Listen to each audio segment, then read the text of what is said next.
Cartoons, Hindi stories. कृष्णानंदा बहुत बड़े साम्राज्य के राजा थे।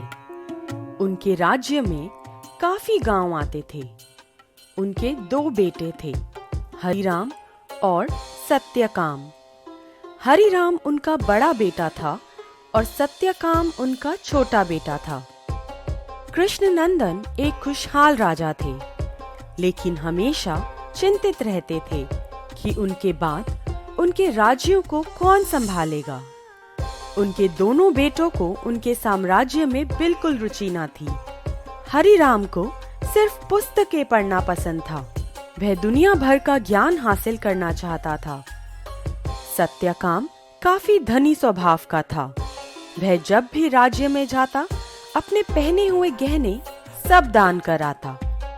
राजा बहुत परेशान थे।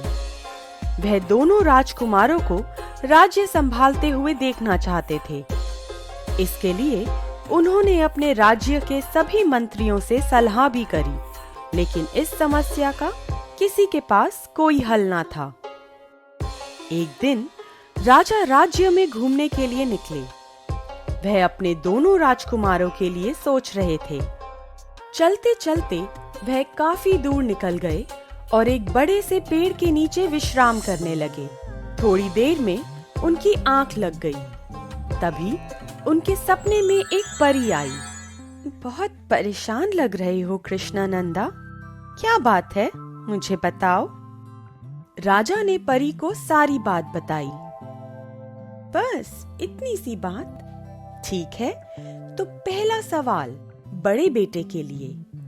आप उसे बोलिए कि वह कोई ऐसी पुस्तक ढूंढ के लाए जिसे कोई दुखी पढ़े तो वह खुश हो जाए और कोई गरीब पढ़े तो वह अमीर हो जाए।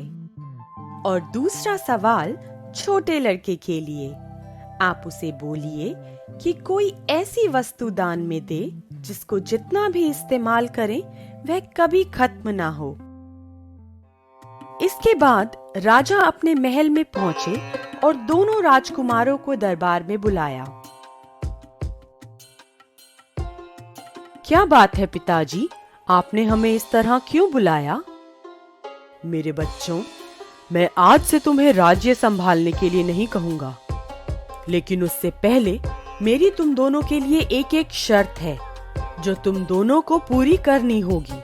अगर तुम दोनों कामयाब हुए तो तुम्हें जो पसंद है वह कर सकते हो, लेकिन अगर तुम दोनों इसमें कामयाब ना हो पाए तो तुम दोनों को अपने अपने हिस्से का राज्य संभालना होगा। ठीक है पिताजी, हमें मंजूर है। हमें हमारी शर्तें बताएं। राजा ने दोनों राजकुमारों को उनकी शर्तें बताईं। दोनों राजकुमार पिता द्वारा दिए कार्य में जुट गए। हरिराम ने काफी पुस्तकें पढ़ डाली, मगर कोई ऐसी पुस्तक नहीं मिली जो उसके पिताजी ने उसको ढूंढने के लिए बोली। दूसरी तरफ सत्यकाम ने भी सब चीजें दान करके देख ली, लेकिन कुछ दिनों बाद दान दी गई वस्तुएं खत्म हो गई। अंततः दोनों भाई हार कर पिता के पास पहुंचे। दोनों अपनी शर्त हार चुके थे। अब राजा ने दोनों को उनका राज्य संभालने को दे दिया और मन ही मन उस परी का धन्यवाद किया।